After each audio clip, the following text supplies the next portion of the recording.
যে সফল ব্যক্তি এবং যে অসফল ব্যক্তি তাদের মাঝে পার্থক্য এক জায়গায়।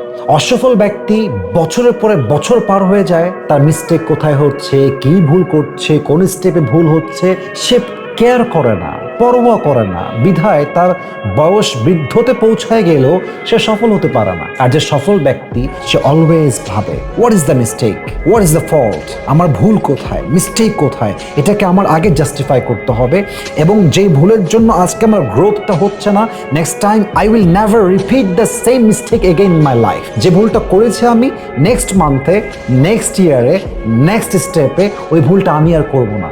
এই পার্থক্যটাই হচ্ছে সফল আর অসফল ব্যক্তির মাঝে। অতএব আপনি যদি রোগকে ঠিক করতে চান, রোগের কারণ যেমন বের করতে হয়, ঠিক তেমনি ভাবে যদি আপনি সফল হতে চান, আপনার মিস্টেক কোথায়, ভুল কোথায়, আপনার ভুলকে আগে জানুন, নিজের ভিতরে পরিবর্তন আনুন। নেক্সট টাইম সফলতা আপনাকে স্পর্শ করবে ইনশাআল্লাহ তাআলা।